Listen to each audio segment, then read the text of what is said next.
warahmatullahi wabarakatuh. Alhamdulillahirabbil alamin. Nahmaduhu wa nasta'inuhu wa nastaghfiruh wa na'udzu billahi min shururi anfusina wa sayyiati a'malina. Man yahdihillahu fala mudilla lahu ومن يضلل فلن تجد له وليا مرشدا.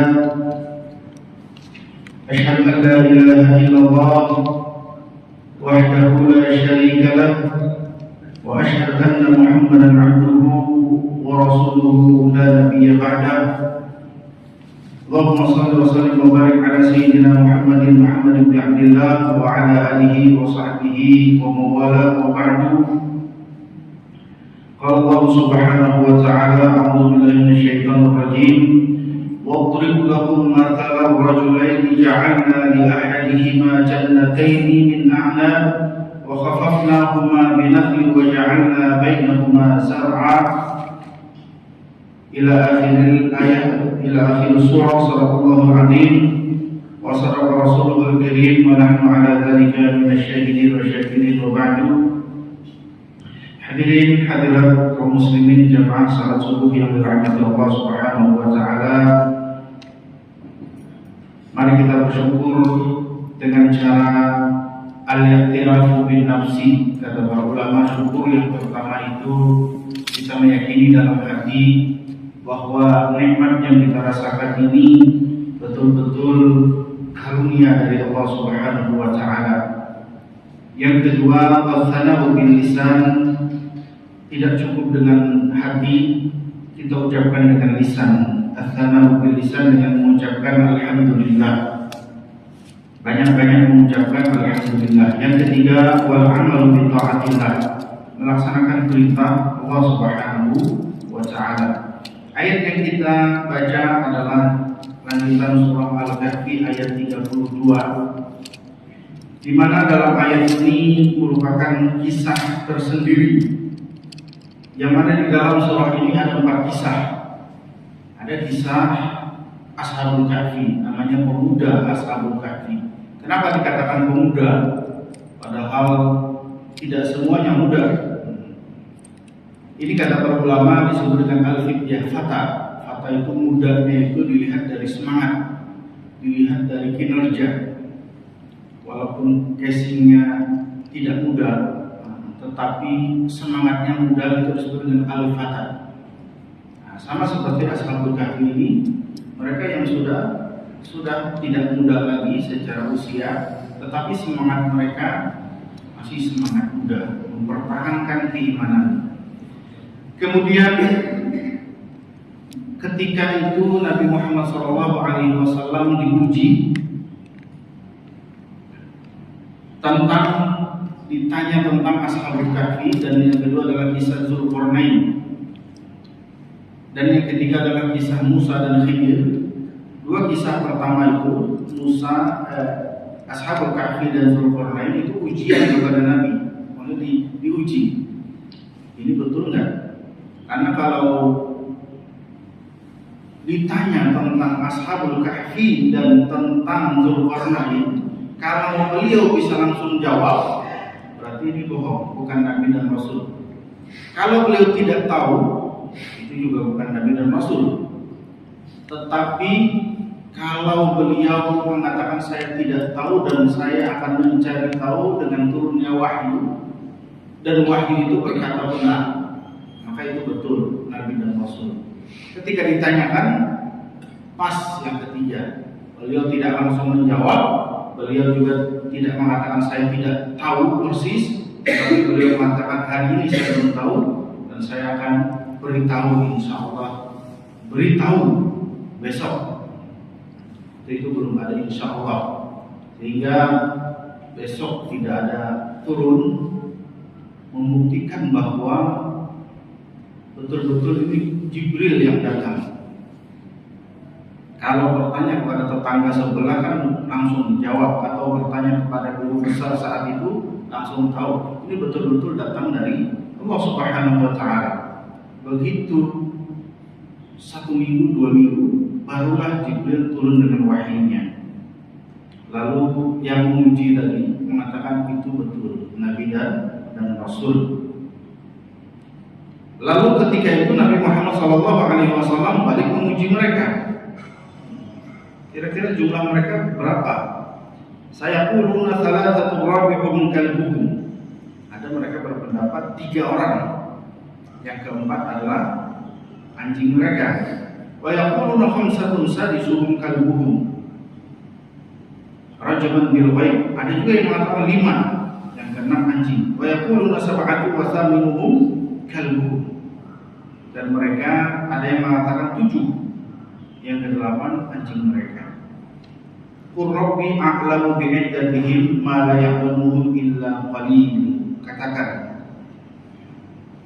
mereka yang bertanya ternyata ditanya balik oleh Nabi, nggak ada yang pas jawaban, cuma menebak-nebak. Makanya di sini disebut dengan rajaman bil ghaib. Rajaman bil ghaib itu kebiasaan orang. Ada istilah judi. Nah, sekarang kan judi online. Melempar dalam kegelapan.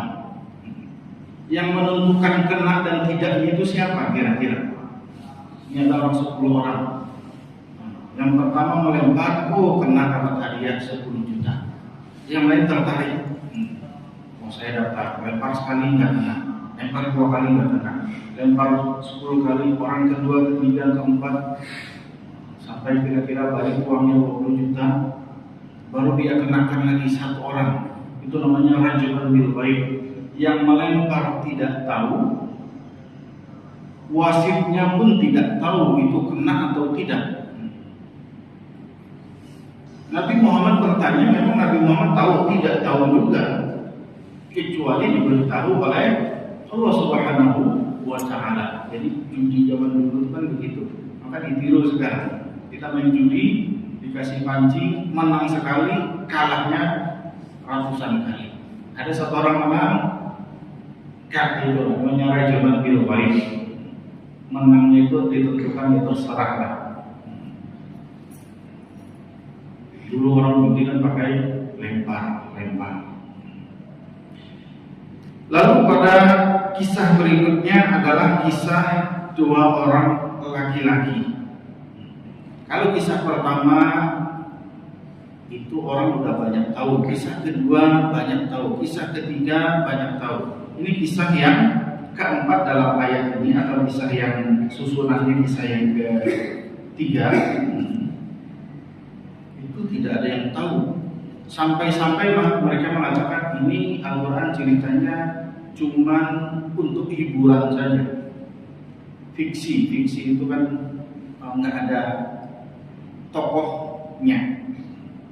Tetapi setelah ditelusuri, ada orang tua dari Yaman saat itu, zaman Nabi, mengatakan, itu kisahnya mirip dengan di kampung kami dulu, dan itu benar terjadi. Salah satu kampung kami ada yang seperti itu. Namanya Ashabul Jannah, dan di sini sedikit mirip. Ada seorang laki-laki memiliki 2 kebun, dan kebunnya besar, berbuah, dan menghasilkan panen setiap saat, sehingga menjadi kemewahan sendiri saat itu bagi pemilik kebun tersebut. Dan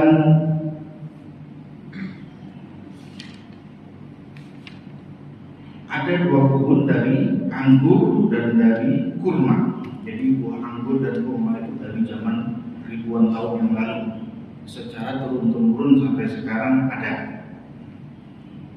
Lalu ada dia cara bertaninya itu bagus. Ada bahan pokok namanya anggur dan kurma. Lalu di samping-samping anggur dan kurma ada bahan-bahan pendamping lainnya, sehingga dia tidak panen 1 panen saja, dia panen beberapa panen. Ada buah semangka, ada buah timun, buah apa lagi? Buah-buah yang lain itu di samping-sampingnya. Ada pohon pokok, ada pohon pendamping. Itulah yang membuat dia kaya. Wa kana lahu thamarun faqala li sahibihi wa huwa yuhawiruhu an aktsaru minka mala wa azzu nafara. Sehingga dengan punya kekayaan itu dia merasa agak sedikit sombong dan merasa bahwa dia lebih banyak harta dan lebih mulia karena punya banyak harta. Maka kalau kita melihat kisah-kisah dalam Al-Quran, maka ada beberapa catatan yang perlu kita catat. Yang pertama adalah di dalam kisah itu, di dalam Al-Quran itu berapa kisah jumlahnya? 1600 ayat. Kalau jumlah ayat kan 4000 sekian ya. Ini 1600-nya itu kisah. 35 surah, di dalam 35 surah Al-Quran itu kisah saja. Sehingga para ulama mungkin sepertiga Al-Quran ini dikatakan adalah qasas, kisah. Wa kullu qasasin ahsan fi babihi. Nahnu naqussu 'alaika ahsanal qasas. Dan setiap kisah itu kata para ulama itu ada hikmah pelajaran tersendiri dan setiap cerita pasti menarik. Yang pertama adalah tathbitul iman. Kalau kita mendengar kisah dalam Al-Quran itu biasanya menambah keimanan. Kemudian menambah kesabaran. Dikira enak menjadi Nabi dan Rasul, ternyata ujiannya dari diangkat jadi Nabi dan Rasul sampai mau meninggal dunia itu ujian melulu.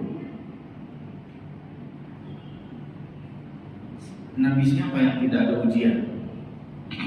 Mungkin kita mendengar Nabi Sulaiman saja mungkin yang dia jadi raja, jadi penguasa. Tetapi nabi-nabi yang lain, Nabi Muhammad, asyaddul bala al-anbiya fasalihun fasalihun al-amsal fal-amsal. Ujian terberat itu para nabi. Makanya kalau kita lagi pening, lagi penat, lagi pusing, lagi masalah dunia, baca aja kisah para nabi dan rasul. Ternyata ujian mereka berat sekali. Kadang menghadapi orang yang disayang. Nabi Ibrahim menghadapi bapaknya, Nabi Muhammad menghadapi pamannya dan kaumnya dan bangsanya dan sukunya. Diperangi, dikucilkan sampai akhir hayatnya. Nabi Ibrahim dibuang, diusir, dilempar ke api. Nabi Ayub, Nabi Yusuf, Nabi Musa dan seterusnya. Nah, itu contoh-contoh kalau kita membaca sejarah-sejarah mereka, kisah-kisah mereka, maka semangat kita ada. Oh, ujian mereka berat, ujian kita tidak seberapa. Kemudian ada dalam kisah itu bahaya takabur wa hubbud dunya. Ada di antara mereka yang Allah ceritakan, kadang disebut namanya, kadang tidak disebut namanya. Adalah mereka-mereka yang sombong dan cinta dunia. Ada namanya disebut itu Qarun, kemudian Fir'aun dan pemilik kebun. Ini contohnya pemilik kebun yang Allah kisahkan, yang mana mereka sombong, kemudian takabur, angkuh, yahsabu anna ma lahu akhladah. Karena tiap hari dapat sekian, tiap bulan dapat sekian, tiap saat dapat keuntungan terus. Dia mengira bahwa hidup dia itu begitu-begitu saja, kekal. Kemudian ada kisah tentang kepemimpinan, dakwah, pendidikan, akhlak dan keluarga, dan pertolongan Allah Subhanahu wa Ta'ala. Dalam kisah ini ada seorang laki-laki yang punya kekayaan dan dia cerita. Pak Ustaz, cerita kekayaan itu berarti nggak boleh. Ada dua kemungkinan. Yang pertama karena kita riya, sombong dan takabur. Yang kedua karena kita bersyukur. Oh, jadi boleh juga kita cerita. Kadang-kadang kita suka cerita. Alhamdulillah baru renovasi rumah. Jadi undanglah tetangga, di rumah sudah jadi. Kita makan-makan di rumah. Itu gimana ya Pak Ustaz? Ada istilah dalam Al-Quran itu fa'amma bi ni'mati rabbika fahaddits. Adapun kalau punya nikmat, ceritakan. Namanya tahaddus bin nikmat. Ada kemungkinan itu adalah kebaikan. Jadi kalau tahaddus bin nikmat itu kebaikan dan dianjurkan sekali. Setiap kita mendapatkan karunia dari Allah, ceritakan. Supaya apa? Satu, supaya kita ingat dan bersyukur. Yang kedua, supaya orang lain juga bisa merasakan syukur tersebut. Atau kita, yang ketiga adalah supaya kita mengagungkan karunia Allah Subhanahu wa Ta'ala. Dari tujuannya saja beda dan cara penyampaiannya juga beda. Kalau yang dikhawatirkan itu adalah yang pertama as-sum'ah. Sum'ah itu kita bercerita dan ingin didengarkan orang lain. Sum'ah. Tadi malam alhamdulillah saya tahajud 20 rakaat. Kenapa cerita begitu? Ya, supaya kamu tahu lah siapa saya. Supaya kamu mendengar siapa saya. Itu namanya sum'ah. Kemudian kalau yang kedua adalah riya. Riya itu ingin dilihat. Masuk masjid, salat sunnah, panjang sekali ayatnya. Biasa kalau di rumah trikul, kul. Masuk masjid, baca yasin, rakaat pertama panjang, sampai mau qamat sudah. Itu dua kemungkinan. Bisa jadi dia, bisa jadi dia mengamalkan sunnah. Kamu kenapa enggak jadi ke masjid? Takut ria. Takut ria, tarkul amal, karena ria itu adalah ria. Meninggalkan amal, saya nggak jadi salat sunnah lagi, takut ria. Nggak jadi salat sunnah takut ria, itu ria. Lalu kalau salat sunnah ria, itu namanya takabur dan ria, salah juga. Jadi gimana caranya? Caranya kita pukul pikiran kita dengan istighfar, astagfirullah. Lakukan saja itu sunnah. Untuk masalah ria dan masalah pikiran kita baca istighfar. Jadi lakukan dulu. Saya yang lain sedekah subuh 100.000, kelihatan 200.000. Saya 50.000. Nah, jadilah sedekah. Takut ria, meninggalkan ria, meninggalkan amal karena takut ria, itulah ria juga. Jadi gimana? Pukul pikiran kita dengan istighfar, astagfirullahaladzim. Lalu tahaddus bin nikmah itu adalah kita bertujuan mengingat nikmat Allah dan kita menyampaikan kepada yang lain itu dengan cara bersyukur kepada Allah Subhanahu wa Ta'ala. Dan boleh saja kita menyampaikan, alhamdulillah anak saya terima kerja, alhamdulillah kebun saya sudah panen, alhamdulillah. Kita dimulai dengan kata-kata alhamdulillah, dimulai dengan ucapan alhamdulillah, bersyukurillah hari ini rumah saya sudah selesai. Alhamdulillah, syukurillah, tahaddus bin nikmah, mobil yang saya cita-citakan kebeli juga. Saya itu berdoa dan berdoa karena kebeli. Itu diucapkan dimulai dengan kata-kata alhamdulillah. Itu boleh. Jadi tidak serta merta kita pamer, tidak. Itu boleh. Kemudian kalau ada orang yang sombong dan tidak ingat terhadap nikmat dari Allah Subhanahu wa Ta'ala, lalu kita ingatkan dengan dua perkara. Orang yang lupa tadi, dia tidak ingat bahwa itu semuanya akan binasa, semuanya akan hilang dan akan berpisah di dunia. Wa qala lahu sahibuhu wa huwa yuhawiru akafarta billadhi khalaqaka min turab thumma min nutfatin thumma sawwaka rajula. Kalau ada orang sombong, boleh kita jawab, dulu kan kita tidak punya apa-apa. Dulu kamu bukan siapa-siapa. Bahkan sebelum dilahirkan kamu adalah tidak jauh dari segumpal tanah, tidak jauh hina dari setetes air hina.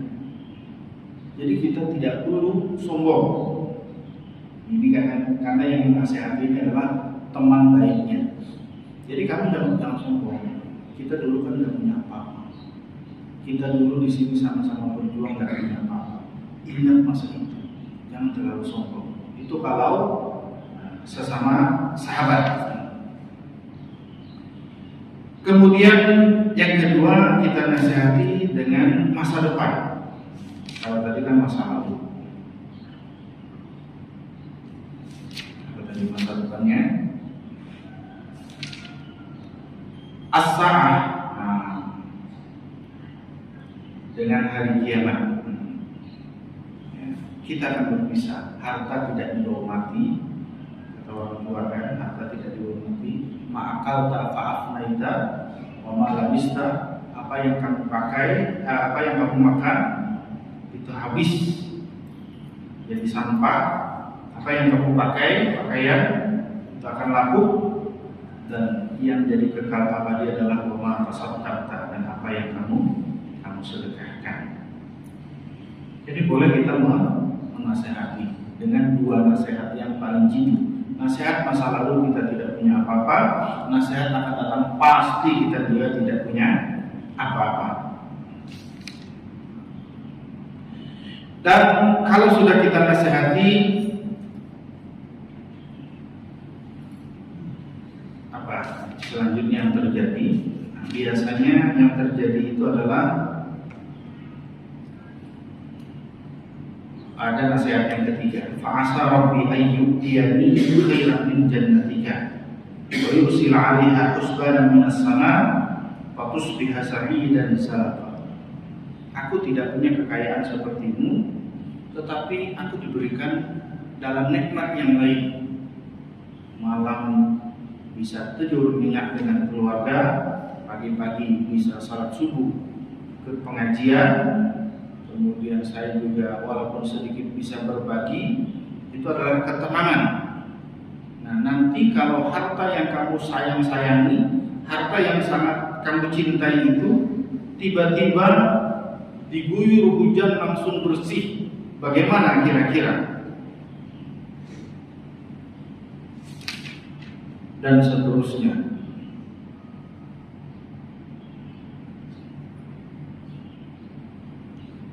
Lalu terjadilah Auyus bihamauha ghauran falan tastati'a lahu talaba, atau air itu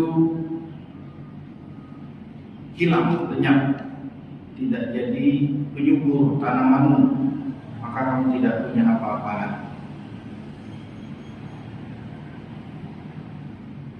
Ya laitani lam usyrik bi rabbi ahada walam takun lahu fi'atun yansurunahu min dunillah wa ma kana muntasira.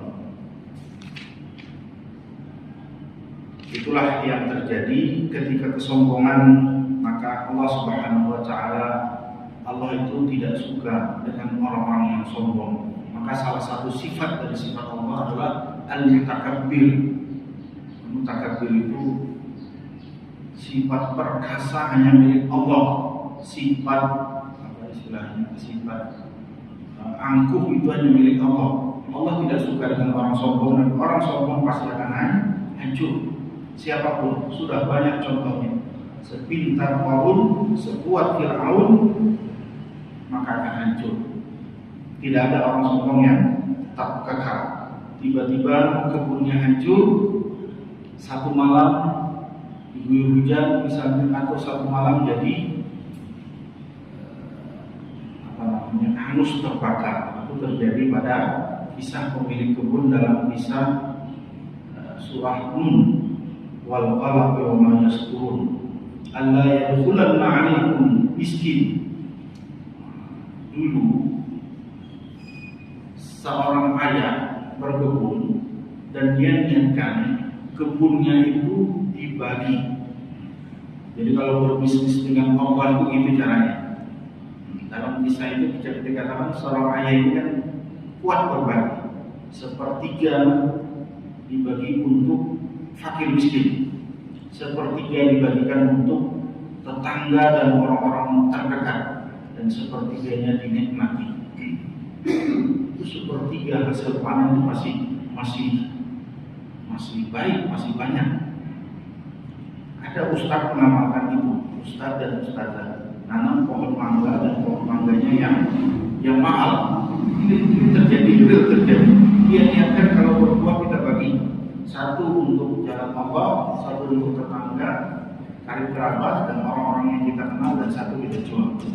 Itu pohon tidak pernah berhenti berbuah, bahkan bukan musimnya pun tetap berbuah. Itu ada terjadi di Balikpapan. Kalau mau lihat pohonnya saya tunjukkan, ada itu. Nah, rupa-rupanya sang ayah setiap kali melakukan itu dan bertambah besar kebunnya. Lalu ayahnya meninggal dunia. Kebiasaan berbagi ini tidak diturunkan pada anaknya. Makanya kadang-kadang kita ajarkan anak untuk berbagi. Kita sudah punya jiwa sosial, kadang-kadang anak kita lupa. Anaknya 3. Yang pertama dan yang kedua dan yang ketiga. Kata mereka bermusyawarah, kita besok panen. Dan jangan sampai ada orang lain yang ikut panen. Kemudian kita panennya sebelum subuh, sehingga kita udah panen, lalu kita jual. Jangan sampai orang lain ikut panen. Ini kan harta kita, harta peninggalan kita, capek-capek kita berkebun, kok banyak orang yang ikut menikmati. Padahal sepertiga dari hasilnya bisa dia untuk menghasilkan, tetapi dia tidak mau. Apa yang terjadi? Begitu dia masuk ke dalam kebunnya, kita tersesat, ini bukan kebun kita. Kata yang kedua, ya ini di sini tempatnya. Ternyata kebakar habis, dari ujung sampai ujung habis kebakar, tidak tersisa. Lalu mereka menyesal. Coba seandainya kita tetap melakukan apa yang dilakukan bapak kita, maka kita akan berhasil. Begitulah cerita bagaimana Allah Subhanahu wa Ta'ala tidak mau memberikan sebuah pertolongan kepada orang-orang yang kikir, pelit, dan orang-orang yang sombong, tidak mau berbagi. Makanya Allah Subhanahu wa Ta'ala, kita tidak bagaimana Ustaz kalau kita itu dipuji? Kalau dipuji, kembalikan pujiannya milik Allah. Kamu yang kok baik sekali, alhamdulillah. Kamu kok ganteng, alhamdulillah. Kamu kok kaya, alhamdulillah. Jangan sampai pujian itu masuk kepada kita. Kalau masuk kepada kita, maka Allah murka kepada orang yang senang dipuji. Hubbut tabadu dalam bahasa Arab itu cinta atas pujian, itu adalah bagian daripada ketakaburan, kesombongan, dan Allah tidak suka dengan itu. Ada seorang ustaz, dia mengajak orang datang ke masjid. Kemudian orang tak banyak datang ke masjid ikut pengajian, dan akhirnya masjidnya ramai. Tiba-tiba dalam satu agenda, ustaz itu tidak dipanggil atau tidak dihargai atau tidak dipilih. Biasanya ada pemilihan. Ustaz itu tidak dipilih. Mungkin warga menempatkannya dia sebagai penasehat mungkin. Tetapi karena tidak dipilih, marah dia. Saya tidak akan datang ke masjid. Padahal saya yang memulai memakmurkan masjid itu. Akhirnya marahnya ke masjid. Dan betul gak mau datang ke masjid, Masya Allah. Gak mau sholat ke masjid. Sholatnya ke masjid luar. Padahal bukan salah masjidnya, barangkali salah dalam menyikapi. Akhirnya apa yang terjadi? Udah ke masjid luar jauh, ke masjid dekat dan bisa, salat di rumah. Udah salat di rumah itu kan tidak ada semangat kadang-kadang bagi laki-laki. Akhirnya mulailah 1, 2, 3 kali disibukkan, lewatlah salat, tidak salat, 2 kali, 3 kali disibukkan, akhirnya memang nggak salat. Dan meninggal dunia dalam keadaan su'ul khotimah, tidak salat. Itu gara-gara apa? Gara-gara ingin dipuji, ingin dihargai. Lalu ayat tersambung pada masalah hidup di dunia itu seperti air yang turun dari langit. Fakhtalata bihi nabatul ardh, hanya sebentar turun dari langit. Al-mal wal banun zinatul hayatid dunya. Yang perlu kita garis bawahi, kadang-kadang yang sebentar itu yang kita cari adalah zinatul hayatid dunya, perhiasan dunia, yang hanya sekedar perhiasan. Tanpa perhiasan kita tetap bisa hidup. Tanpa mobil mewah bisa hidup? Bisa. Tanpa kendaraan mewah bisa hidup? Bisa. Tanpa pakai jam tangan mewah bisa hidup? Bisa. Tanpa cincin mewah bisa hidup. Tanpa gelang emas bisa hidup. Tetapi kadang-kadang yang justru itu yang buat kita tidak hidup itulah yang kita cari mati-matian sampai mati betul-betul. Wal baqiyatus shalihat, ini ulama banyak sekali membahas tentang baqiyatus shalihat. Yang bagus itu apa? Para ulama diantaranya hadis-hadis Nabi yang dimaksud baqiyatus shalihat itu adalah alhamdulillah, subhanallah, alhamdulillah, wala ilaha illallah, Allahu akbar. 4 kalimat yang paling mulia, yang paling tinggi nilainya daripada apa yang kita sebut dengan zinatul hayatid dunya.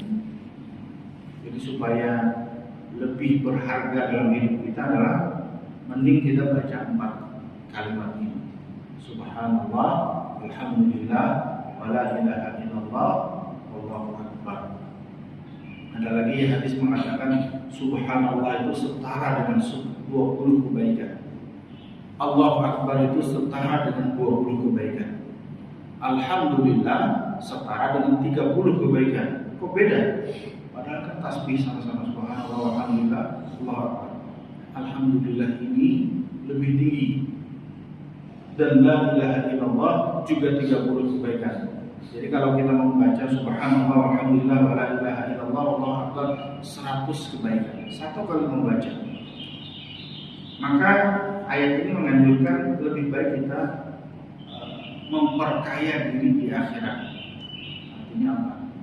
Kalau sudah kita niat memperkaya diri di akhirat, kemewahan dunia itu hanya sekedar debu, hanya sekedar debu itu kan kalau air hujan turun hilang begitu. Ya seperti itulah gambaran Al-Quran tentang zinatul hayatid dunya. Wal baqiyatus shalihat khairun 'inda rabbika thawaban wa khairun 'amalan.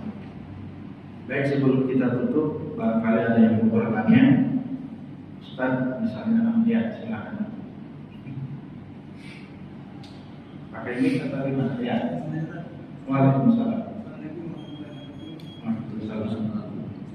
Terkait dengan cerita Ashabul Kahfi tadi, ada kan kira-kira hubungannya kisah Ashabul Kahfi ini dengan anjuran kita untuk membacanya di hari Jumat, terkait dengan apa namanya fitnah yang dalam. Yang kedua terkait masalah sawalan juga ada tradisi unik di Indonesia ini, yaitu halal bihalal. Halal bihalal itu pada saat misalnya kita tidak hadir pada saat ini halal bihalal, maka kita berdosa terkait dengan memutus silaturahmi. Saja kita Assalamualaikum warahmatullahi wabarakatuh.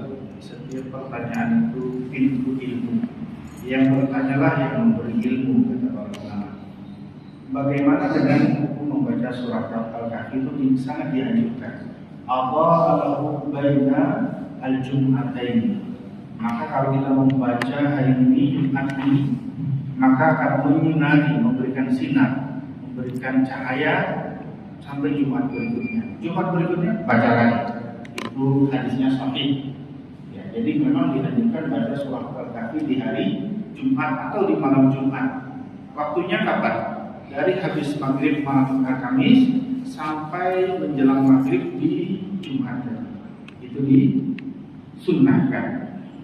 Dan barang siapa yang senantiasa membacanya, maka akan selamat dari fitnah dajjal, termasuk fitnah-fitnah dajjal sebelum datang dajjal yang asli.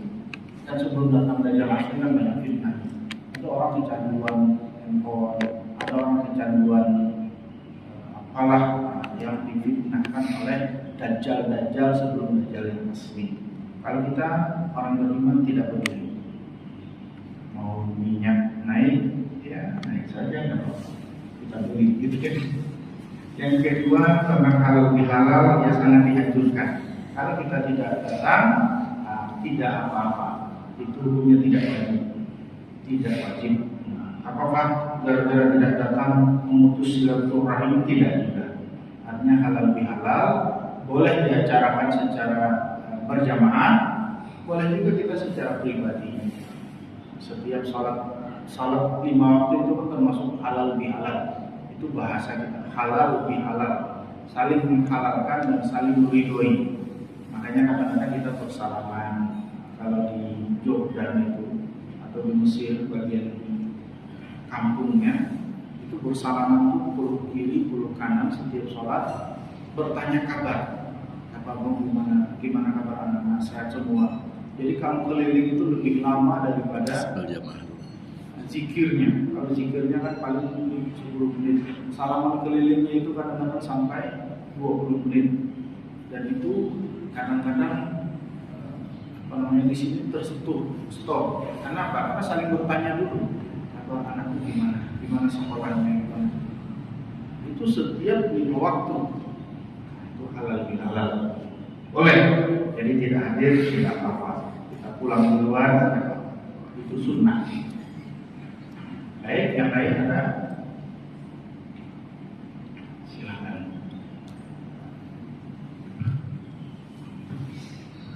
Bismillahirrahmanirrahim. Mengenai riya tadi Ustaz kaitannya dengan tawasul. Kalau kita punya amalan, barangkali amalan andalan kita gitu ya. Suatu saat kita tertimpa suatu musibah yang contohnya ada, contoh kisahnya ada 3 pemuda yang tawasul sehingga yang terperangkap dari 2 itu. Kalau kita sebagai hamba yang awam ini memiliki amalan-amalan yang barangkali menurut kita punya amalan andalan saya ini, suatu saat saya terima musibah dan bertawasul itu apakah itu akan menghapus nilai pahala kita saja kalau misalkan tawasulnya itu dijawab oleh Allah Subhanahu wa taala. Terus yang kedua saya lupa ya satu saja. Bertawasul dengan amal saleh kita boleh. Ya Allah, aku sudah memberi fakir miskin dan mudah-mudahan sesuai dengan janjimu aku diberikan kemudahan pertolongan. Boleh bertawasul dengan amal ibadah kita. Kemudian bertawasul dengan amal ibadah tadi ya. Tetapi tidak serta-merta keajaiban itu datang. Ada teman kami tersesat, dompetnya hilang, kemudian dulu kan tidak ada handphone, tersesat. Bertawasullah dia. Kebetulan ada rokok 1 batang di situ. Dia bertawasul dipegang dengan amalan-amalan itu, ya Allah, mudah-mudahan ada duit di dalamnya. Bukan, gak ada. Baca lagi istighfar, yasin, dan ya Allah, mudah-mudahan ada duit. Gak ada lagi. Akhirnya datanglah orang Mesir, cerita, saya kesesat dan jauh. Satu-satu barang yang saya miliki adalah rokok. Dan mudah-mudahan saya ditolong. Sebelum saya dimarahin, rokok itu haram. Akhirnya diusir dia. Bukan ini cerita internasional aja. Artinya tidak serta-merta Allah Subhanahu wa taala itu langsung memberikan keajaiban kita. Ada hikmah kadang-kadang. Akhirnya apa yang terjadi? Gara-gara rokok saya diusir, dia buang rokok dan berjanji tidak lagi merokok. Itu adalah hikmah daripada dia bertawasul tadi. Lalu amalan apa yang kira-kira amalan yang zikir itu kan tatma'innul qulub, menenangkan hati. Apa yang paling menenangkan hati buat kita itu masing-masing. Hasan Al-Basri punya murid, satu orang murid. Jadi muridnya itu sudah lama mengaji puluhan tahun, akhirnya ketemu lagi. Satu ketika Hasan Al-Basri diundang ke tempat kampung muridnya tadi. Sang murid cuma dua. Astagfirullahaladzim, alhamdulillah. Astagfirullahaladzim, alhamdulillah. Kata Hasan Al-Basri, saya udah ngajar kamu 20 tahun. Yang kamu amalkan cuma dua. Astagfirullah dan alhamdulillah. Kata dia, ya dalam hidupku kan cuma dua. Kalau tidak bersyukur, ya istighfar. Hari ini saya dapat makanan. Alhamdulillah saya bersyukur. Tiba-tiba saya buka, cuma nasi putih. Nongol lagi, astagfirullah. Jadi antara syukur dan istighfar. Dua aja yang tidak dialami dalam hidup. Maka dalam hidupku hanya dua yang untuk baca. Astagfirullahaladzim ketika hatiku tidak baik, dan alhamdulillah ketika aku bersyukur. Ada juga orang baca zikir la ilaha illallah, la ilaha illallah, bukan menenangkan tapi bikin pusing. Maka boleh dengan yang lain. Lalu kata para ulama, kalau bingung cari amalan, maka di antara amalan yang paling umum itu adalah istighfar. Itu doa, itu zikir, itu juga adalah kebaikan, minta ampun. Ada juga yang mengatakan sholawat. Ada juga yang mengatakan surah-surah pendek. Selain baca Quran pahalanya banyak, itu juga termasuk zikir. Jadi ada jamaah saya nih, 2 tahun yang lalu. Ustaz, amalan yang kira-kira saya bisa beli mobil. Saya bilang, ya sudah baca aja wal asri. Berapa kali sehari? Baca 1000. Dia nanya, dikasih 1000 sehari. 2 minggu baru dia telepon. Alhamdulillah betul-betul kebeli Ustaz mobil. Loh, kok bisa? Bapak mertua saya jual tanah, dan tanah itu dibagi kepada istri saya, dan istri saya belikan saya mobil. Kalau tahu saya menemukan duluan baik. Ternyata dia berhasil baca wal asri. Tergantung kita, yang bikin tenang kita apa. Tapi upayakan amalan itu rutin. Kalau bacanya setiap maghrib, bacalah setiap maghrib. Baca setiap minggu, baca setiap minggu. Baca setiap subuh, baca setiap subuh. Dan di antara amalan rutin yang kita baca, di antaranya surat ayat kursi setiap sholat. Kursi setiap sholat. Banyak zikir. Bagian sholihat itu banyak sekali zikir-zikir yang bisa menenangkan hati kita. Supaya mudah-mudahan bermanfaat, karena salat subuh sudah tiba. Kita tutup dulu. Kalau kita mau diskusi lagi boleh nanti setelah salat subuh. Kita tutup dengan membaca Quran. Subhanallah bihamdihi, subhanallah bihamdika, asyhadu an la ilaha illa anta, astaghfiruka wa atubu ilaik. Setelah mohon maaf. Wabillahi taufiq wal hidayah. Wassalamualaikum warahmatullahi wabarakatuh.